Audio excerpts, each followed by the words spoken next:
오늘 거절한 사람들 특히 양심에 깽 찔리겠네. 나한테 그러는 건가? 네, 성경에 보면은요, 성령이 역사하는 사람이 그 생각이 들어요.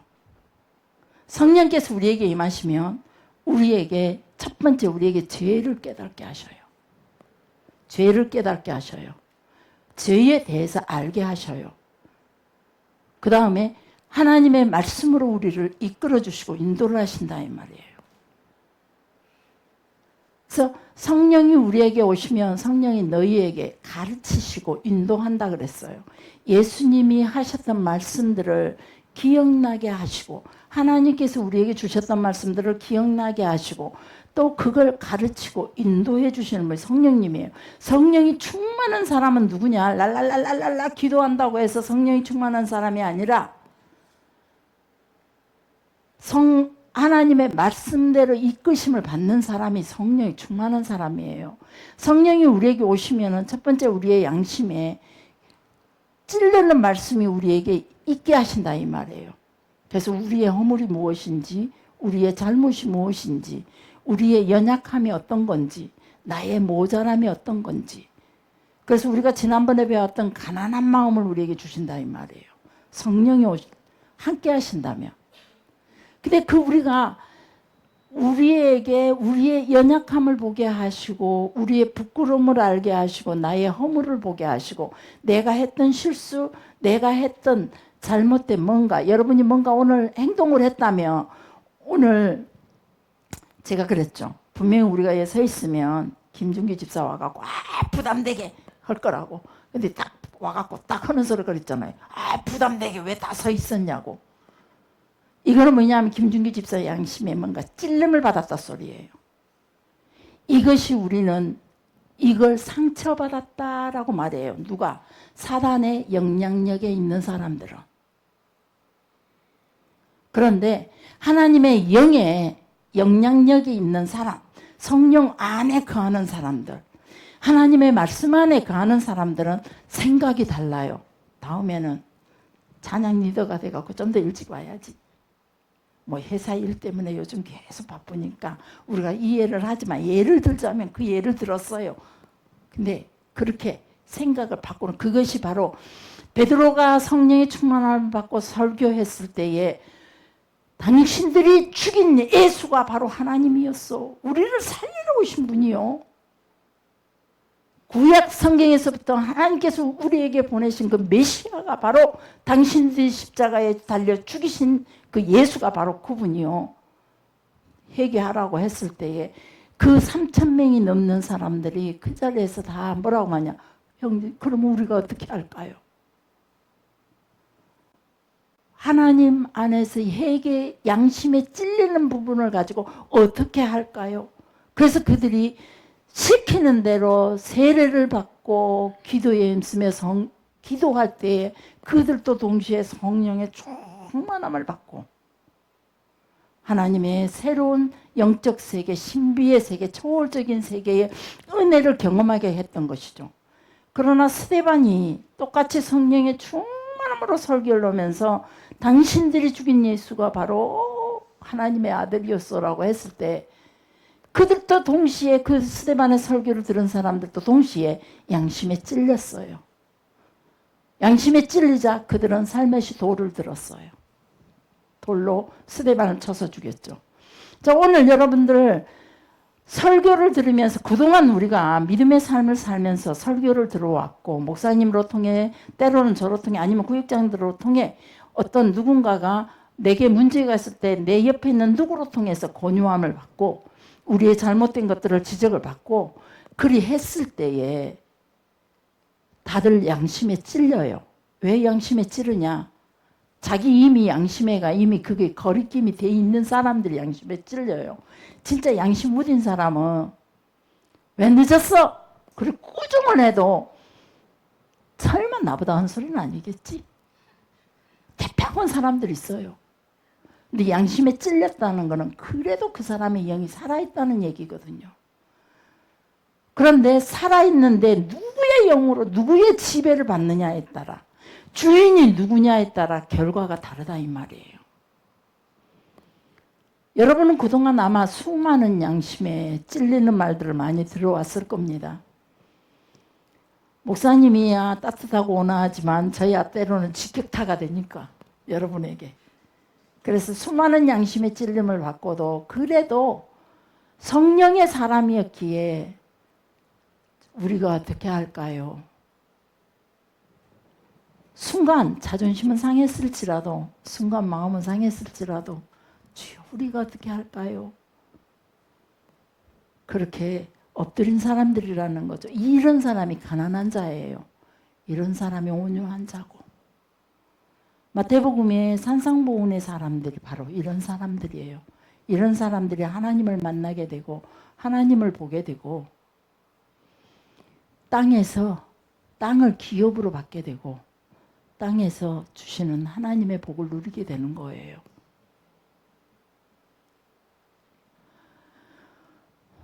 여러분에게 자주 물은 적이 있어요. 아침에 일어나면 찬송가가 생각나는 사람, 찬송으로 깨는 사람. 참, 고맙습니다. 대답이라도 해줘서. 다 묵묵부답으로 있는 것은 도무지 생각나는 게 없거든. 아이고. 오늘 하루 시작됐네. 아이고, 또 그냥 매여갖고 또 오늘 하루 시작, 막 이런 어떤 그런 생각으로 일어나죠. 오늘 처리할 생각부터 먼저 하고. 우리는 눈을 뜨는 순간 말씀이 생각이 나요. 나를 인도하시는 그 하나님의 말씀이. 그리고 내 영이 깨어있다는 것은 무엇이냐? 눈을 뜨자마자 나와 함께 살아계신 하나님을 찬양이 벌써 내 속에서부터 찬양이 나와야 돼요. 내 속에 있는 영이, 성령이. 그것이 성령의 인도함을 받는 사람이에요. 우린 지극히 우리 속에가 인간적인 것들이 많이 쌓여져 있기 때문에 아침에 눈 딱 뜨면 오늘 하루 사업하는 사람 오늘 하루 장사가 잘 돼야 할 텐데 에이 어제 저녁에 일하고 기분이 나빴어 라든지 아이고 또 고단한 하루가 또 시작되네. 변호사님 아이고 가기 싫어도 가야지. 이제 우리 김 집사님 가기 싫어도 가야지. 그래갖고 억지로 끌려가는 그게 육이 지배하기 때문이에요. 예? 그러지 않아요. 예, 육이 지배하지 않는데요. 육이 지배하는 사람들이 혼자만 거기 쓰게요. 나는 알아요. 그녀가 누군지. 자, 자, 우리 누가 나를 인도하냐? 누가 아침부터 나를 인도하면 내가 누구의 부름을 따라가기를 준비하고 있느냐 이 말이에요. 저녁에 잠자기 전에 기도해야죠. 그래서 제발 여러분에게 부탁하기를 천장에 말씀이라도 붙여서 하나 딱 붙여놓으라고요. 그러면 눈 뜨면 저절로 그 천장에 글이라도 보게. 그게 습관화되게. 저절로. 그래서 아침에 딱 눈 뜨면 하나님의 말씀이 딱 내 눈앞에 있는 거예요. 주여 저 말씀이 나를 이끌어 주옵소서. 저 말씀이 나를 주관하소서. 저 말씀이 내게 충만하게 내 속에서 저 말씀이 살아 움직여 주세요. 저 말씀이 내게 예언이 되어서 이루어지게 해주세요. 우리가 이런 기도를 할 수 있어야 돼요. 그래서 하루 왼종일 그 말씀이 나를 사로잡아 가야 돼요. 목사님하고 어제 기도하고 받은 말씀이 있어서 그 말씀 저는 말씀을 한번 받으면 심각하거든요. 목사님한테 쫓아가서 이제 막 심각해요. 그러면서 우리는 이게 잘못됐고 저게 잘못됐고 그동안 내가 지난날 이런 거 허물에 대해서 이게 부족했던 것 같아요. 하나님의 말씀은 이건데 왜 우리는 이렇게 살아갈까요? 한국교회는 왜 이럴까요? 왜 목회자들은 이런 식으로 설교했을까요? 막 시작을 해요. 그게 심히 무거워요. 근데 오늘 목사님 그러는 거 저는 오늘 말씀이 오늘 하루 왼종일 나를 사로잡는다는 거예요. 말씀이 왼종일 나를 사로잡는다는 거예요. 그래서 어떤 얘기도 그지 저녁에 자다가 제 신랑이 누군지 아시죠? 제 신랑이 휴가했는지 안 보여버린 거예요. 아니 자다가 이상하다. 그러고 쫓아가봤더니 말씀 보고 계시더라고요. 자다가 그냥 갑자기 말씀이 생각나니까 그 길로 일어나서 나가서 제가 자주 하는 습관이거든요. 우리가 그렇게 말씀에 늘 사로잡혀 있어야 돼요. 자, 다시 물어볼게요. 아침에 일어나서 찬양이 생각나는 나야 되겠다고 생각하는 사람. 생각해 하셔야 돼요. 아침이면 말씀이 생각나야 돼요. 그러기 위해서는 우리가 말씀을 봐야 돼요. 의식적으로. 우리가 성령이 충만하다. 하나님의 사람이 된다. 하나님의 축복을 받는다. 하나님의 복을 받는다. 그냥 걷어들지는 게 없어요. 우리는 죄에 속해졌고 나면서부터 죄의 유전으로 태어났고 태어나서 보니 죄된 세상이에요. TV 매체가 또 모든 세상의 주변의 모든 상황이 죄뿐이에요. 썩어 문드러지는 더러운 냄새, 영적인 죽음의 냄새들 뿐이에요. 그런 세상에 살아가면서 우리는 아무 노력도 안 하고 하나님 나를 좀 구원해 주세요. 그나마 남아있는 신앙의 신랄 같은 이 줄기를 붙잡고 하나님 나를 구원해 주세요. 근데 하나님께 우리는 항상 우리의 믿음을 먼저 보여야 된다 그랬죠. 그래서 예수님의 기적이 있었고 이적이 일어났던 모든 사건들 앞서 주님이 하시는 말씀이 있어요. 스로보니게 여인의 아들을 귀신 들려 간질 들린 아이를 고치면서도 내 믿음이 너를 구원했다. 헬루증 하는 여인에게도 내 믿음이 너를 구원했다. 중풍병자를 끌고 갔던 내 친구를 향해 너희들은 믿음이 이를 구원했다. 내 믿음이 너를 구원했다. 모든 사람들, 그 문둥병자들도 그랬어요. 내 믿음이 너를 구원했다. 안전뱅이들에게도 내 믿음이 너를 구원했다. 그래서 우리가 보여지는 게 믿음이에요. 그 믿음의 행위가 베드로처럼 무섭고 두렵지만 풍랑이는 배 위에서 무섭고 두렵지만 믿음의 발을 내디딜 줄 알아야 된다 이 말이에요. 우리가 베드로처럼 바다에 배 타고 다니는 일은 아니잖아요. 우리가 지금 이런 삶 속에서 우리가 할 수 있는 믿음의 발은 무엇일까? 말씀이 하나님의 말씀이 어떤 건지를 베드로가 왜 풍랑이는 무리를 걸으려고 했을까요? 저 앞에 유령으로 보였던 그분이 예수라는 거예요. 내니 두려워하지 말아라. 예수라는 거예요. 그 베드로가 이런 말을 하죠. 당신이 예수님이라며 나를 이 풍랑인 바다 위를 걷게 해주세요. 그러고 냅니다. 예수님을 시험한 거나 마찬가지죠. 이렇게 표현한 게 맞는 건 모르겠습니다만은 그래도 예수님을 시험한 거나 마찬가지예요. 예수님이 그러한가 아니한가. 베레아 사람들은 신사적이에서 하나님의 말씀을 듣고 나면 그 말씀이 그러한가 아니한가 늘 상고했더라 그랬어요. 연구하고. 하나님의 말, 예언적인 말씀이 나에게 약속해 줬던 말씀이 나에게 주어지는 그 어떤 말씀이든지 그 말씀이 진짜로 그러한지 안 한지를 늘 연구하고 생각하고 묵상하며 거기에다 집중했다 이 말이에요. 우리가 신앙생활이 교회만 왔다 갔다 해서 예배만 드린다고 해서 그건 신앙생활이 아니에요. 하나님을 만나는 게 아니에요.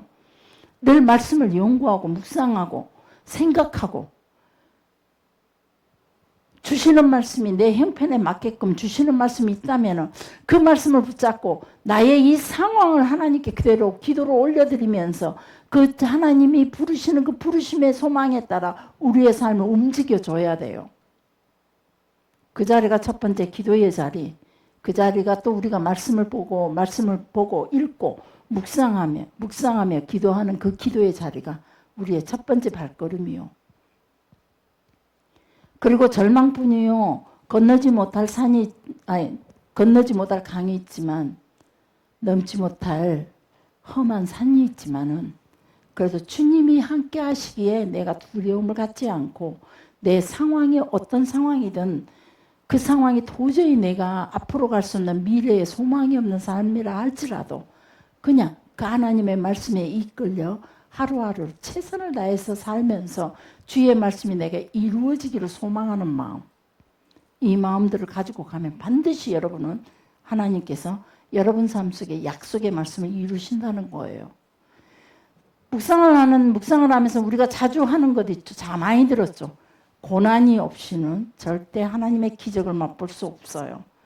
김기동 목사님이 지금 목사님 됐죠. 그분이 평신도였을 때 그분이 교통사고로 죽었다가 살아났죠. 그래서 간증으로 다녔는데 어느 교회 간증으로 갔더니 권사님이 아이고 집사님 나도 집사님 같이 하나님을 그렇게 좀 만나고 싶어요. 집사님 너무 부러워요. 그러더래요. 집사님 같이 김기동 집사님 같이 그런 하나님을 기적의 하나님을 만나고 싶은데 그게 너무 부럽다 그러더래요. 그래서 이분이 대답이 뭐게요? 그러려면 나처럼 교통사고 당해야 돼요. 죽을 뻔해야 돼요. 그래야 기적이 있어요.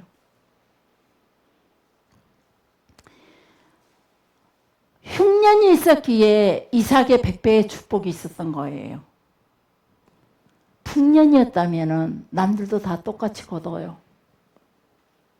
그런데 흉년 중에 몇 년 동안 흉년 중에 이삭이 100배의 축복을 얻죠. 그게 흉년이 있었기 때문이에요. 고난이 있었기 때문이에요. 욥이 나중에 7배의 축복을 받죠. 그게 왜 그러냐? 그에게 앞서 고난이 있었기 때문이에요. 내가 예수님의 생명으로 예수님의 은혜로 하나님의 은혜로 저는 하루하루를 살아가요. 지금도.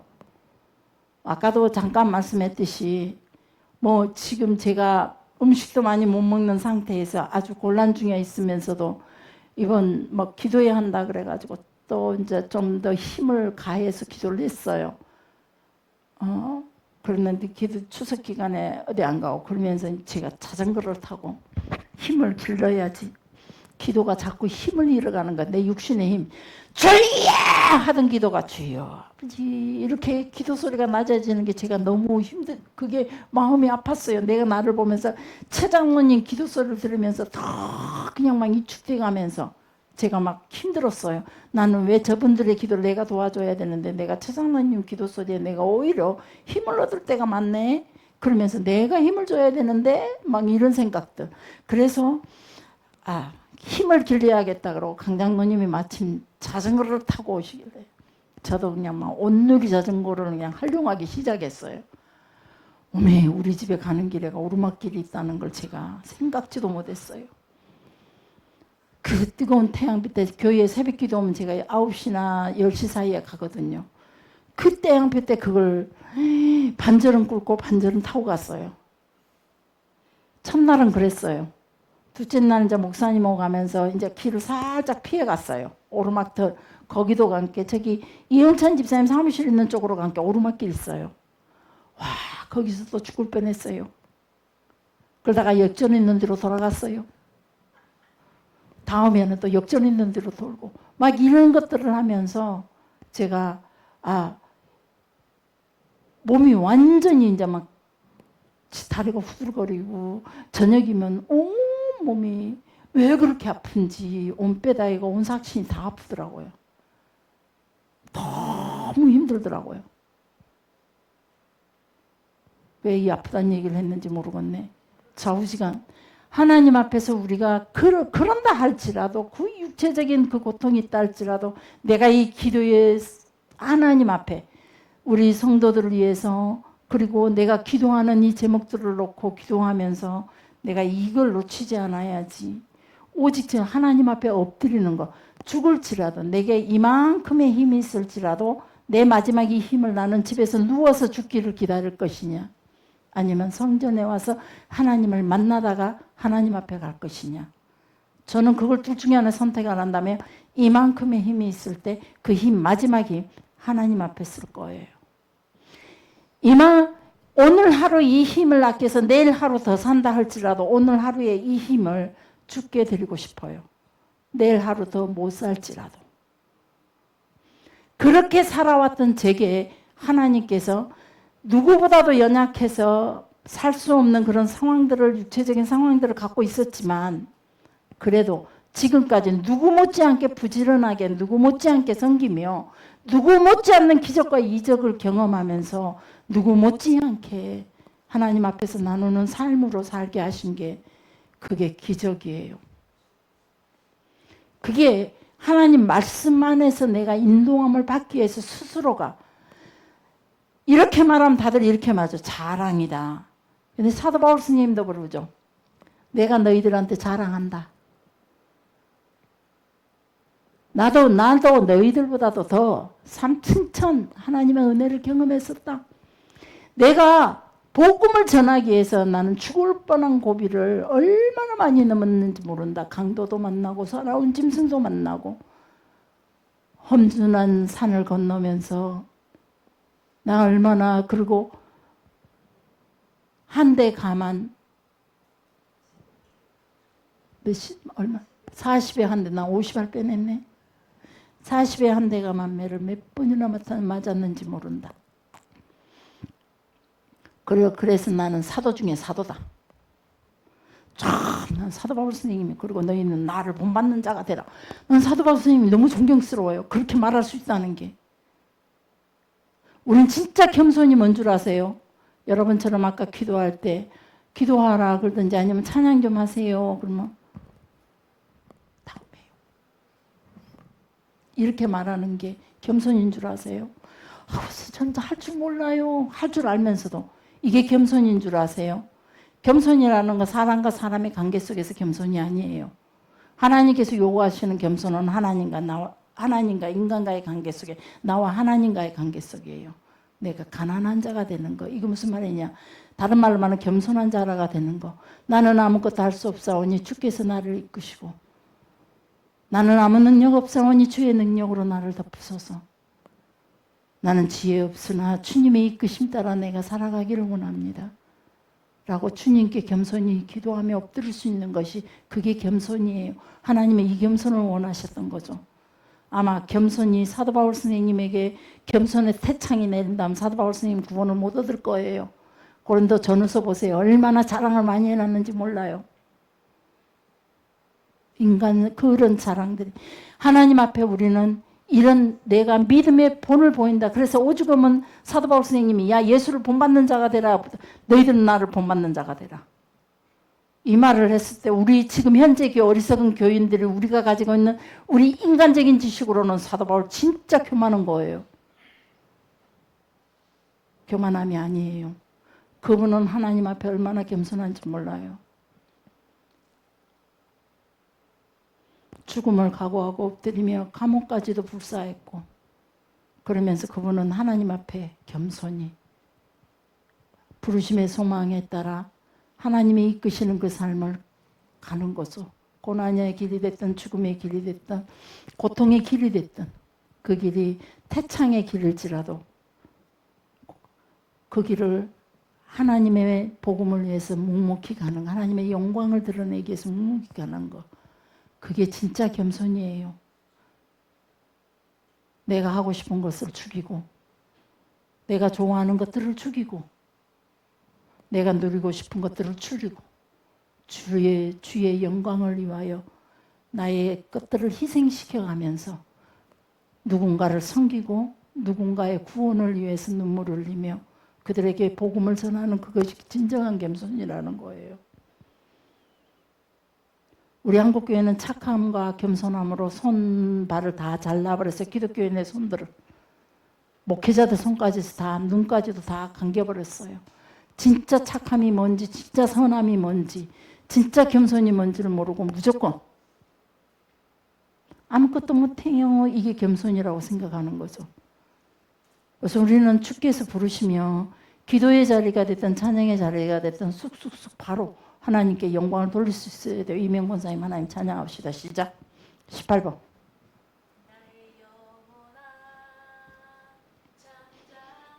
같이 합니다. 하나님만 바라라. 나의 증언이 그에게서 나는. 아멘. 우리가 언제든지 하나님을 찬양하세요 라고 딱 하면은 바로 내 속에 언제 준비가 돼 있어야 돼요. 다섯 처녀 기름을 준비한 지혜로운 다섯 처녀의 준비가 어떤 걸까요?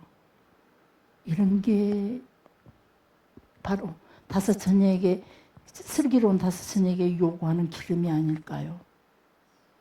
언제든지 어떤 상황이든지 슬픔에 절망에 엎드려 있지 않고 포기하지 않고 넘어져서 누군가를 원망하면서 누군가를 나를 도울 자가 없어서 그냥 광야 가운데서 엎드려서 그냥 죽겠다고 엎드려 있는 그런 모습이 겸손이 아니라 그냥 그 가운데서도 하나님의 찬양할 수 있어야 되고 그 가운데서도 주님 앞에 엎드려서 주의 도우심을 기다릴 줄 아는 것, 이게 진정한 겸손이고 그것이 진정한 선함이고 그것이 하나님 보시기에 가장 착함이 아닐까요?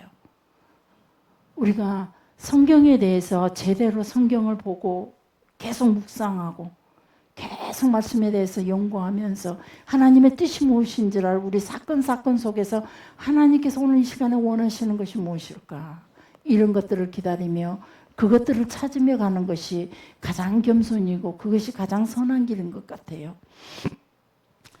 기적을 경험하기를 원한다면 우리는 고난을 두려워하면 안 돼요. 그리고 하나님께서 우리에게 반드시 부르심의 그 소망의 뜻을 이루기 위해서는 우리에게 반드시 그 훈련의 자리가 있어요. 근데 우리가 그 훈련의 자리가 우리에게 고난이 되고 때로는 고통이 돼요. 때로는 어떤 때는 그게 죽음으로 우리에게 다가올 때가 있어요. 죽음이라는 것으로 포장돼서 우리에게 다가올 때가 있다 이 말이에요. 그럴 때일지라도 우리는 그 주님의 그 부르심에 순종하고 나갈 때에 그때 기적이 있다는 거예요. 그것이 우리에게 고난이지만 우리는 고난을 너무 무서워해요. 특히 우리 자녀들도 더 우리 시대 다음 세대는 전혀 고난을 싫어해요. 우리 부모 세대도 싫어하지만 그렇지만 그 고난이 있어야만 100배의 축복이 있고 고난이 있어야만 병을 고치는 하나님의 기적, 나를 부하게 하시는 하나님의 능력, 나를 건너지 못할 강을 건너가게 하시는 그 기적이, 넘지 못할 산을 넘게 하시는 그 기적이 내 삶에 활짝 펼쳐진다 이 말이에요. 우리 고난을 두려워하지 맙시다. 그 고난이, 첫 번째 고난이 하나님께서 우리가 그 훈련 가운데 들어가지 않으면 하나님이 직접 우리를 훈련하셔요. 우리의 자녀를 우리가 믿음으로 훈련시키지 않는다면 하나님이 우리의 자녀를 버리신다면 내둘 것이고 버리지 않는다면 하나님께서 우리의 자녀를 직접 고난으로 훈련시킬 거예요. 그러기 전에도 여러분에게 얘기했지만 하나님이 내 자녀를 훈련시키기 전에 우리가 먼저 훈련시키자. 우리가 먼저 기도의 자리, 예배의 자리, 말씀에 순종하는 자리, 겸손히 하나님 앞에 기도하는 자리, 이런 자리를 계속 권하고 요구하고 그 아이들을 그런 자리로 훈련시키자. 하나님이 훈련시키기 전에, 하나님이 훈련시키면 내가 훈련시키는 거는 누구든지 다 막을 수 있어요. 부모들이 제가 우리 청소년들을 다루지 못하는 이유가 이 시대가 무서워요. 과거에는 해초리로 손바닥 많이 때리지 않았어요. 어렵게 무섭게는 생각하지 마세요. 몇 미터에는 손바닥으로 해초리를 때린 적도 있어요. 근데 그럴 때 그 아이들의 변화가 됐었거든요. 근데 그때는 부모들 그런 거 괜찮았어요. 사회적으로. 근데 지금은 달라요. 부모가 해초를 들어도 이거는 완전히 그대로 가는 거예요. 부모도. 자녀들은 바로 고발해버리는 세상이 돼버렸어요. 왜 그러냐? 다 지금 여러분들 탓이에요. 우리 세대가 자녀들을 교육을 제대로 시키지 못한다. 우리의 자녀들이 하나님 앞에 그 고난의 훈련을 받기 전에 우리가 먼저 그 하나님이 훈련시키는 그 고난의 잔 누구도 터치할 수가 없어요. 하나님이 지고 계시는 일을 누구도 못 도와줘요. 능력 있는 자가, 재능 있는 자가, 전문인이 온다 할지라도, 힘 있는 자, 권세 있는 자가 온다 할지라도 그 일은 하나님 붙잡고 계신 일은 아무도 그 일을 터치할 수가 없다 이 말이에요. 그러나 내가 그 일을 붙잡고 있다면 사람들이 누구든지 와갖고 자기 자녀들 데려가 버리면 끝나는 거예요. 한다고 오히려 나를 더 책망해버리면 나도 더 이상 할 수가 없는 거예요. 사람이 그 훈련시키는 일을.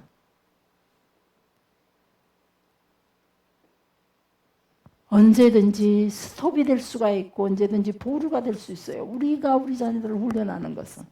그렇지만 하나님의 훈련은요. 누구도 막을 수가 없어요. 우리는 하나님이 살아계심을 알아야 돼요. 그분의 존재하심을 반드시 기억해야 되고 그분이 인생들을 끌어가시기 위해서 당신의 그 거룩함으로 끌어가기 위해서 우리의 삶 전체를 거룩함으로 정결하게 치고 깎고 자르고 닦고 이 모든 훈련들을 하나님이 직접 하신다면 우리는 그 고통이 피할 길이 없다 이 말이에요. 그러기 전에 하나님이 훈련시키기 전에 우리 스스로가 우리 자신도 그래요. 기도의 자리에 나오세요. 밤으로라도 낮에라도 반드시 하루에 11조는 하나님께 드리자. 시간에 11조. 24시간 하루 24시간이에요. 그러면 11조가 얼마죠? 2초? 2초예요? 2초? 20분? 11조가? 24시간에 11조가 20분? 그러죠. 꽤 되죠. 22시간 하려는 게 그냥 벌써부터 그냥 머릿속에서 그러죠. 그래도 그냥 잠깐 왔다가 하나님 바쁠 때는 하나님 저 왔다 가요. 그렇게 전만 찍고 가세요. 하나님 저 왔다 가요. 전만 찍고 가세요. 출석표에 하나님의 눈에 딱 도장만 찍고도 가세요. 성전에 와서 반드시 우리가 기본적으로 하나님 앞에 경건하게 서는 시간이 필요해요. 삶 속에서도 우리가 늘 주님과 동행하는 삶도 중요해요. 그러나 하나님과 1대1로 독대하는 시간이 우리에게는 반드시 필요해요. 독대할 때 그것이 강야예요. 그것이 아까 우리의 찬양 중에 있었죠. 그 찬양 가사 중에 하나가 뭐냐면은 모든 시선을 주님께 드리고 황폐한 땅 가운데서 주님의 마음을 알게 되리. 광야에서 아무것도 없는 황폐한 땅에서 내 삶의 고난과 고통 중에서 오직 주님만 바라볼 때 그때 주님의 마음을 알게 되고 주님의 계획을 알게 되고 주님의 사랑을 경험하게 되고 주님이 나를 위하여 예비하신 예언적인 그 하나님의 선물들이 어떤 건지 우리가 알게 될 거예요.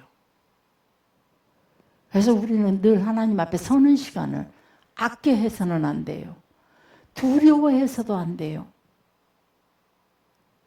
조심스러워해서도 안 돼요.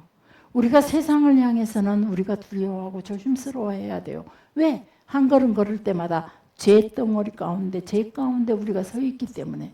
그러나 하나님의 자리에 나오는 거, 기도의 자리에 나오는 거, 하나님과 1대1의 독대의 자리에 나오는 것은 아무리 해도 근다고 사회에 우리가 하나님 오직 말씀만 연구하며 하나님과 이야기하기만 즐거워서 사회를 외면한다며 그것도 또 하나님이 정하신 이 땅의 법칙에 맞지 않는 일이에요. 그 질서에 하나님의 세상을 주신 그 질서에 맞지 않는 일이지만 그런데 그렇게 하라는 게 아니라 적어도 우리가 하나님 앞에 나와서 기도의 자리에 엎드린다는 거 육체의 핑계도 되지 말고 삶의 바쁜 핑계도 되지 말고 그냥 그 모든 게 하나님의 주권 아래 있다라고 믿어진다면 그리고 주님이 내 삶 가운데 반드시 하나님의 그 기적과 이적으로 나와 함께 하실 거라고 믿어진다면 우리가 하나님 앞에 서는 걸 서슴지 않아야 돼요. 당당하게, 대담하게. 그것이 우리의 권리예요. 우리의 의무이자 권리예요. 우리의 권리를 당당하게 사용할 줄 알아야 돼요. 생각으로만 끝나는 게 아니라 권리가 나는 주님 안에서 주님의 능력을 덧입을 권리가 있어요. 그 권리의 능력의 옷을 나에게 입혀달라고 내가 감당할 수 있는 세상에 있는 이 모든 주어지는 조건들을 이길 수 있는 그 하나님의 능력의 옷을 입혀달라고 당당하게 하나님에게 달라고 그 권리 주셨으니 그 권리를 내가 사용할 수 있게 해달라고 요구를 해야 돼요. 그러면서 말씀을 볼 때에 저는 말씀을 보면서 제가 자꾸 더 자신감이 가지게 돼요. 내가 말씀을 들고 서 있을 때에 늘 여러분들의 마음을 조심스러워하고 또 늘 그 속에 사단의 영역 아래에 있는 마음들을 보면서 반드시 그게 나에게 돌팔매질로 올 거라는 걸 생각하면서 그래도 정결함을, 깨끗함을, 거룩함을 가지기를 계속 요구해 간다는 것이, 돌팔매질을 알면서도 그 요구한다는 것이 진짜 전 나름대로 순교하고 목숨을 건 싸움이에요. 저도 좋은 소리를 듣고 싶어요. 저도 좋은 사람이라는 소리만 듣고 싶어요. 그러지만 여러분과 함께 때로는 서로 손잡고 가면서 똑바로 하라니까, 우리가 하나님 앞에서 이렇게 살아야지, 너 지금 잘못하고 있는 거야, 그러다 큰일 나, 지옥에 가면 큰일 난다니까, 하나님과 관계 자꾸 멀어지면 안 돼, 너 반드시 서야 돼, 네가 서 있는 길은 지금 어긋난 길이야, 어긋남 자체가 죄야, 이런 설명을 한다면 할 때에 절대 곱게 봐주는 사람이 없어요. 사단의 영역 아래에 있는 사람들은. 그래서 우리는 하나님의 영역 속에 자꾸 들어와야 돼요.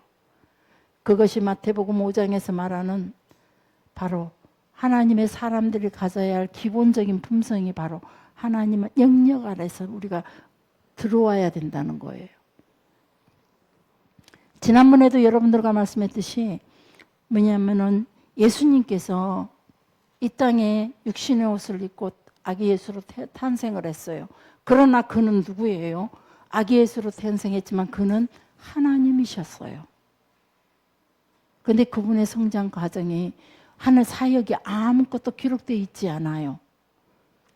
그분이 30세가 되면서 요단강에서 세례 요한에게 세례를 받고 그 다음 성령 세례를 받고 나서, 요단강에서 물 세례를 받고 성령 세례를 받고 나서 그분의 사역이 시작이 돼요. 그때부터 사역이 시작이 돼요. 제자들을 부르게 되고, 또 가나 혼인잔치가 있게 되고 왕의 신하가 고쳐지는 일이 시작되면서 드디어 예수님의 사역이 성령 세례를 받고 출발이 됐다 이 말이에요.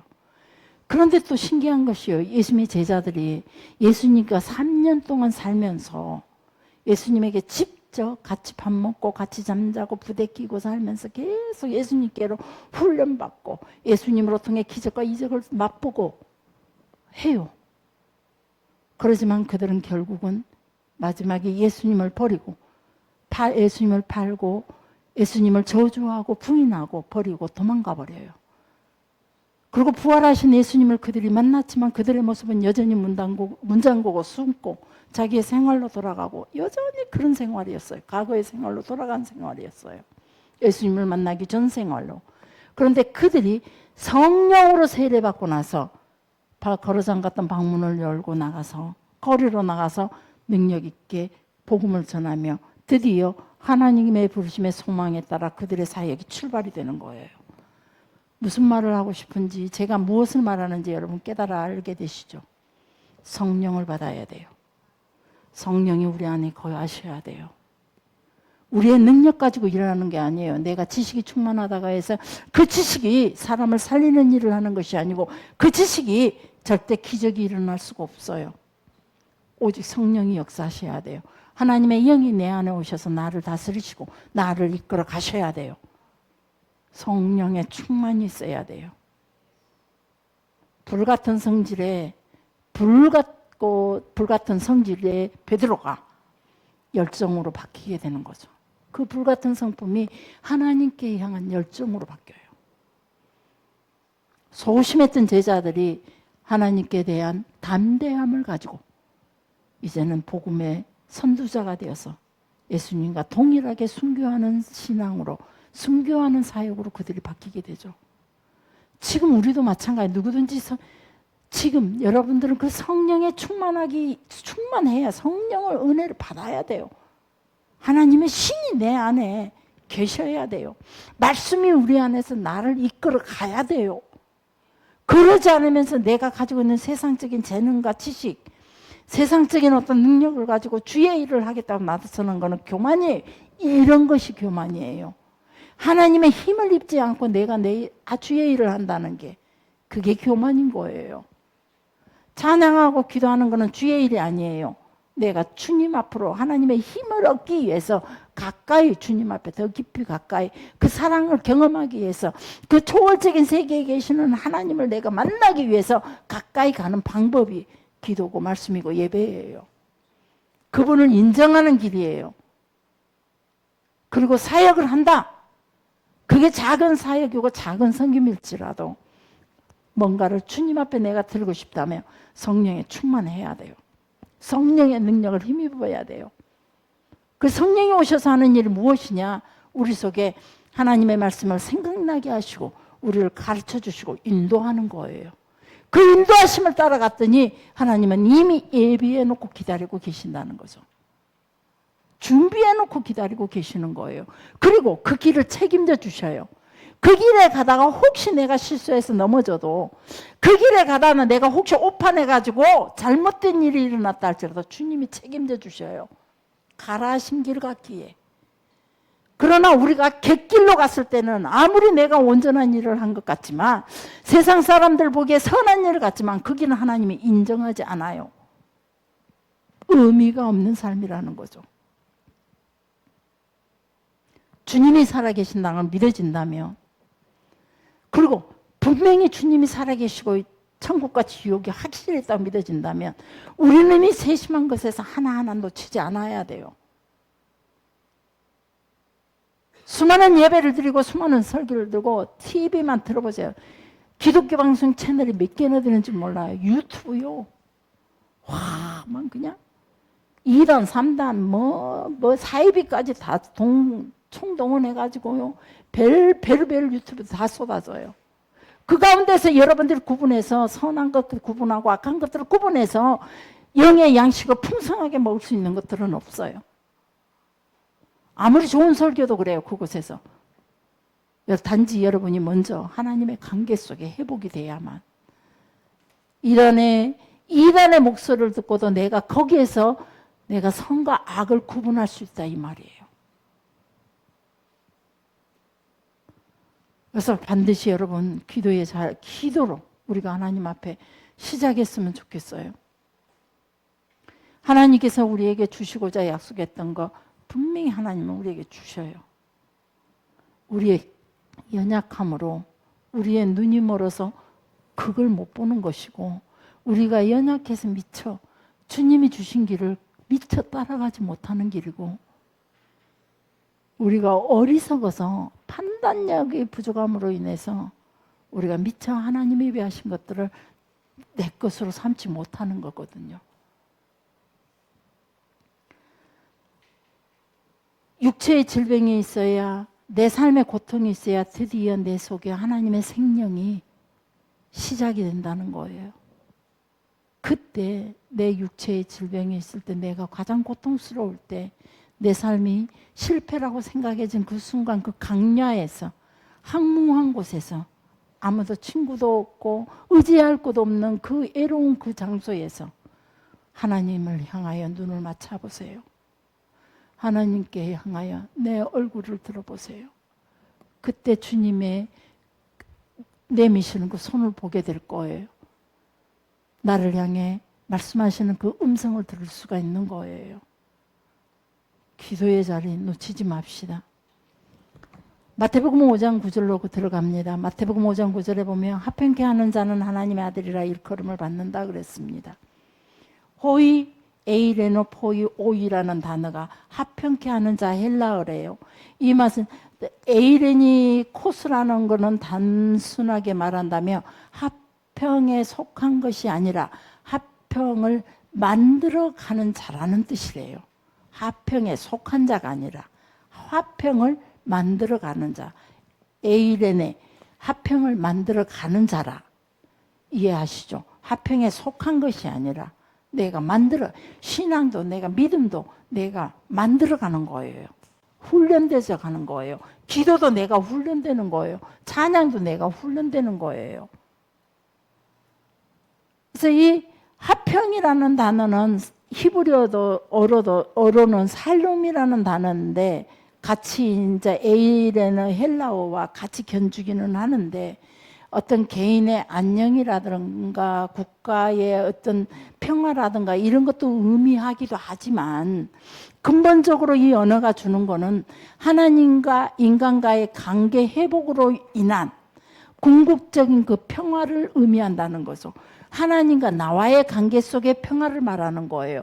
사람과 사람의 관계의 평화가 또 있고 국가의 평안도 있고 내 삶의 여러 가지 평안도 같이 속해 있긴 하지만 궁극적인 그 목적은 뭐냐? 이 에르나라는 단어, 살롬이라는 단어는 하나님과 관계 속에 내가 평안하냐 이 말이에요.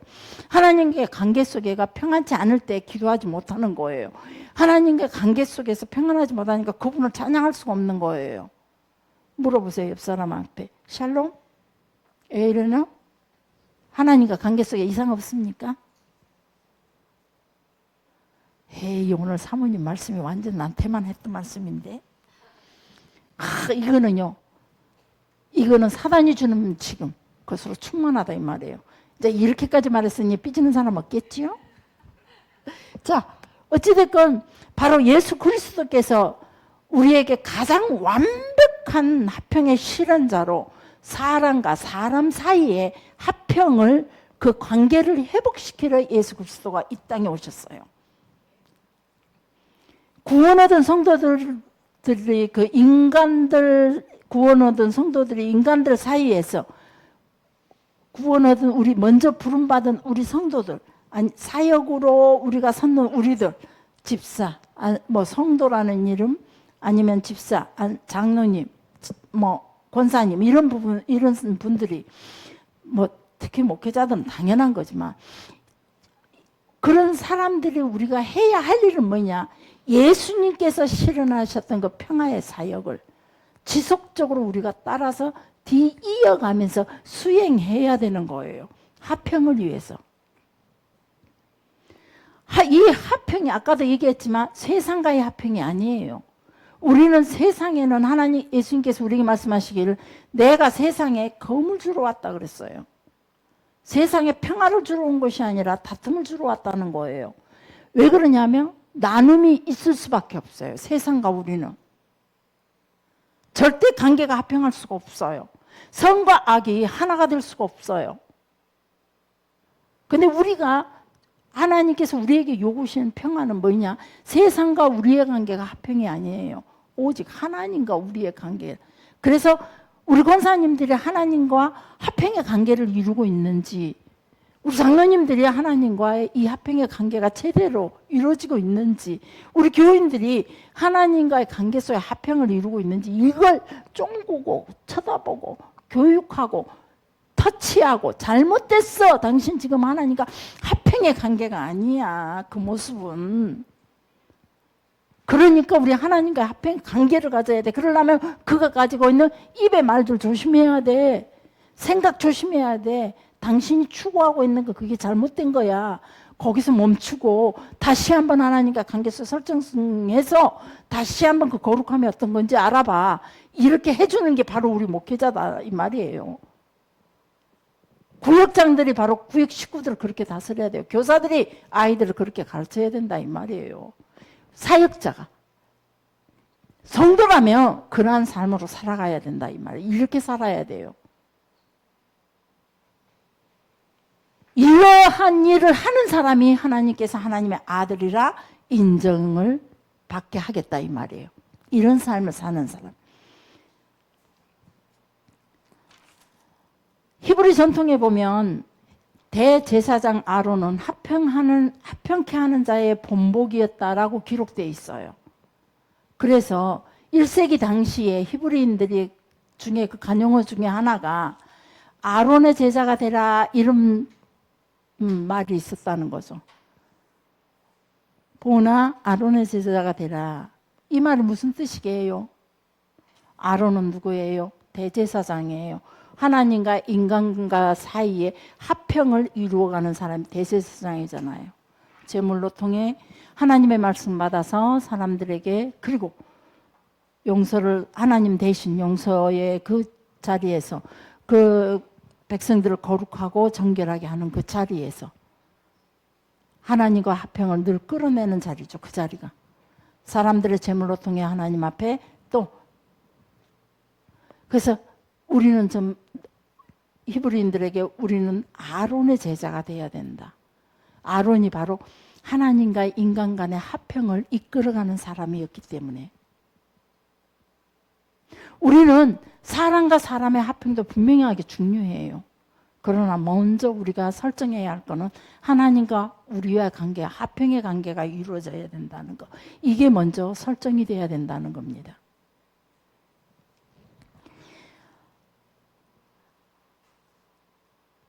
자, 그 다음에 그 하나님과 사람의 그 관계, 그 화평을 이룰 때에, 그리고 사람과 사람의 그 화평, 이웃과 우리의 관계 속에 그 화평을 이룰 때에 온전히 그 상대에 대한 이미영 권사하고 나하고 화평을 이룰 때 이미영 권사만 만족해서는 안 돼요. 그건 진정한 화평이 아니더라고요. 하나가 끝내 희생하는 거죠. 그리고 또 내가 화평을 하는데 나만 만족하면 안 되더라고요. 또 상대도 만족을 해야 돼요.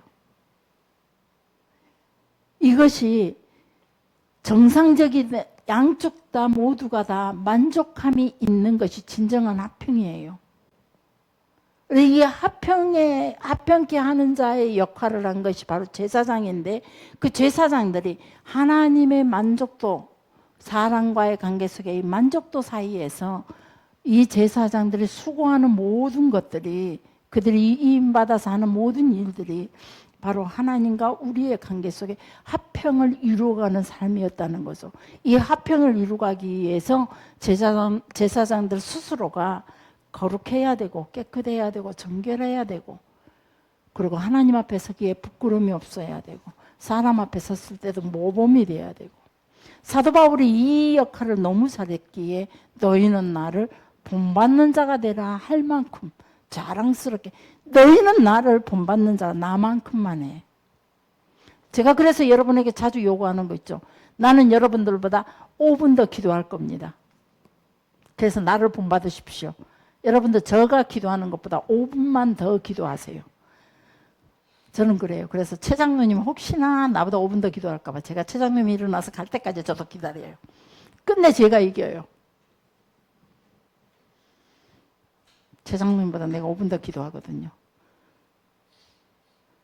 그래서 저는 항상 여러분들, 우리 아이들에게도 그래요. 두 목사에게도, 며느리들에게도, 교인들이 다 하고 나면 5분만, 몸살이 나도 앉아서 몸살 치러라.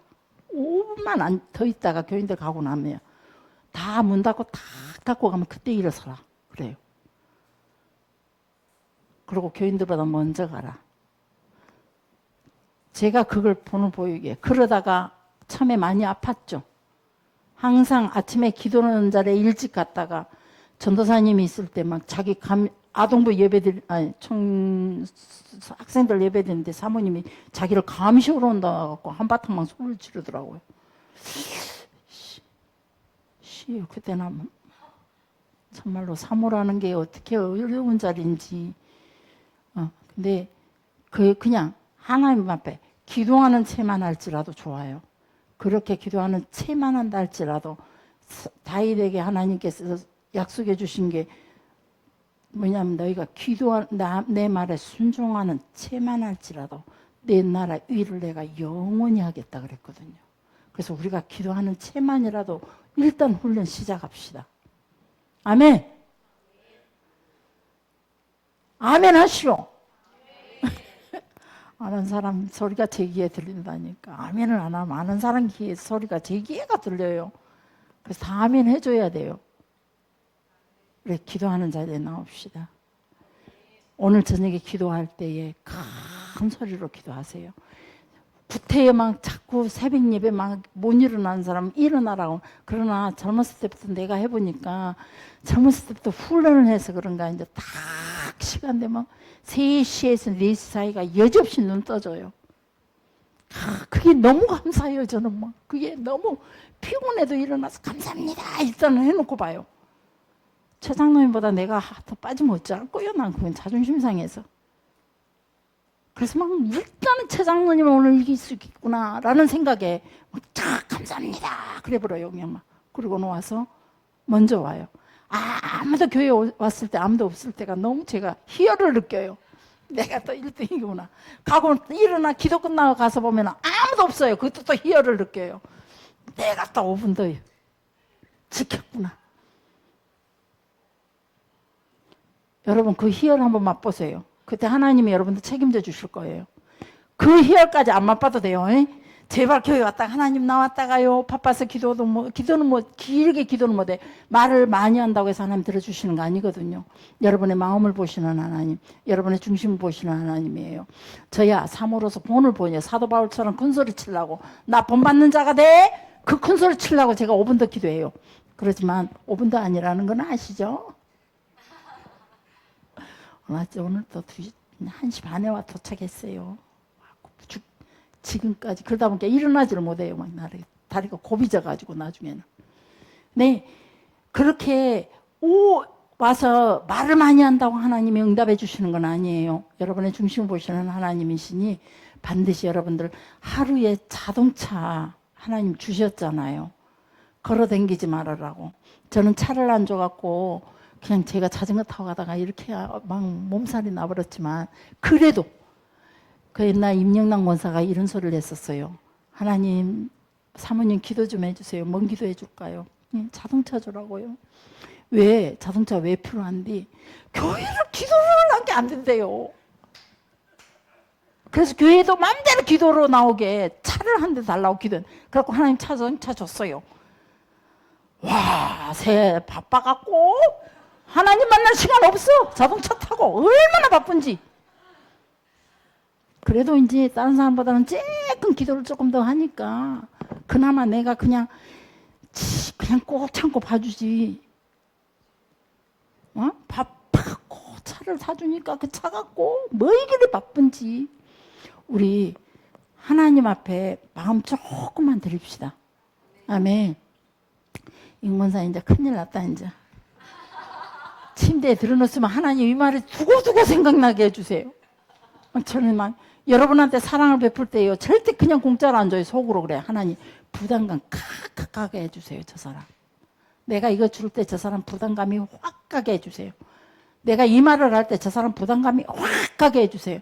그러나 자다가도 생각나고 눈을 뜨면 생각나고 밥 먹다가도 생각나고 제발 생각 좀 나게 해주세요. 근데 사단이 어떻게 그리 좋은 곡식을 뿌려만 넣으면 갖다 잡아먹는지 교인들이 신청을 안 하더라고. 우리 기도합시다. 아멘. 잊지 맙시다. 천장에 말씀 붙여놓으시오. 하나님 나로 기도를 쉬는 자가 되지 않게 해주세요. 사무엘 선지자의 글을 쫙 붙여놓으세요. 다른 거 붙여놓지만 이미 여러분은 예수님을 믿고 있으니까 이미 구원 얻었으니까. 그러나 이제 이거 안 붙이면 이런 생활 안 하면 구원도 놓치니까 구원은 안 놓쳐야죠. 이미 얻은 거. 축복, 약속하신 축복은 이미 하나님이 약속하셨어. 여러분들이 살다 보면 어느 순간에 하나님께서 주신 약속의 자리에 딱 머물면은 엄청난 하나님의 은혜의 그 축복의 자리에 있을 거예요. 그 자리로 내가 가기 위해서 붙여놓읍시다. 기도하기를 쉬는 죄를 범치 아니하기를 기도합니다. 말이 어렵소? 사무엘 말씀에 있어요. 찾아갖고 당장 화장실에 말씀 바꾸시오. 저 문짝이랑 다 붙여놔보시오. 델순이나 이런 데도 다 붙여놔보시오. 막 말씀이 막 그 기도하기를 쉬는 죄. 그래서 그게 막 눈에 있고 머리에 있고 마음에 새겨가지고 그냥 절대 그냥 안 잊어지도록 밥 먹을 때 응가할 때 막 전부 다 잠잘 때 다 생각날 수 있도록 옆에 사람들한테 얘기합시다. 기도하기를 쉬는 죄 범하지 마시오.